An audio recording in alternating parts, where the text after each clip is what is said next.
যোৱা শুক্ৰবাৰ 22 তাৰিখত আমাৰ এই ভণ্টিৰ ল'ৰা আশ্ৰফ আলী আৰু কলিমুদ্দিনৰ ল'ৰা বাহাদুৰ ইছলাম মোবাইল লৈ অলপ কাজিয়া লাগিছিল। আমাৰ মা তাৰ ঘৰত তাৰমানে মাতিবলৈ যায়, আমাৰ ভাগিনাটোক মাতিব যাওয়াৰ পিছত আৰু উভতি আহি আৰু একবাৰ যাওয়াৰ পিছত কলিমুদ্দিনে আৰু কলিমুদ্দিনেৰ তিৰি দুয়ো তাৰমানে ৰাস্তাৰ পৰা টানি লৈ এই গৰম ৰথেৰি তাৰমানে মাকক দুই পেলে হানি মাৰি দিয়ে আৰু মূৰতে মাৰি দিয়ে। ক'ত সানিছিল? এই পেটত সানিছে।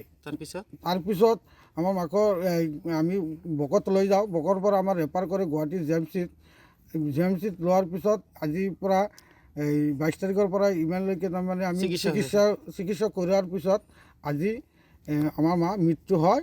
মৃত্যু হোৱাৰ লগে লগে আমি ঘৰত লৈ আহিলে মাকক আমি সৎকাৰ কৰিলোঁ। আমি এইটো ন্যায় বিচাৰ চাওঁ, এজাহাৰ দিছোঁ, আমি কেছ কৰিছোঁ, আমি এইটো ন্যায় বিচাৰ চাওঁ, আমাৰ ন্যায় বিচাৰটো লাগে। আচলতে মোৰ আইতা মানে কিবা ঘৰুৱা কাজিয়া লৈ মানে আমাৰ পেহীৰ ল'ৰা আৰু কলিমুদ্দিনৰ ল'ৰা বাহাদুৰ ইছলামে মানে মোবাইল লৈ কিবা হৈছিল। মানে আমাৰ আইতাজনে মানে কলিমুদ্দিনৰ ঘৰত ক'বলৈ গৈছিল। যোৱাৰ পিছত মানে তাৰপিছত কলিমুদ্দিনৰ তিৰি আৰু কলিমুদ্দিনে ৰথেদি মানে পেটত সানিছে দুইফালে মানে আৰু মূৰত মাৰিছে। মৰাৰ পিছত মানে এইটো হ'ল 22 তাৰিখৰ ঘটনা হোৱাৰ পিছত 26 তাৰিখত জি এম চিত লৈ যায়।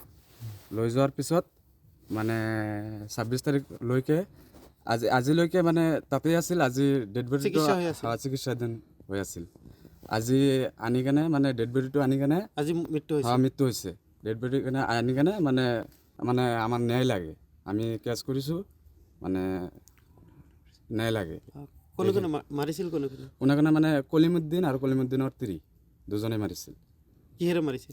ৰথেদি জুইত গৰম কৰি মানে পেটত মাৰিছিল। কাজিয়া কিহক লৈ হৈছিল? কাজিয়া হৈছিল মানে কলিমুদ্দিনৰ ল'ৰা বাহাদুৰ ইছলাম আৰু আমাৰ পেহীৰ ল'ৰা আশ্ৰফ দুজনে মানে মোবাইল লৈ কিবা হৈছিল। সেইটো লৈ মানে আমাৰ আইতা কলিমুদ্দিনৰ ঘৰত গৈছিল। যোৱাৰ পিছত মানে এনেকুৱা ঘটনা ঘটিছে।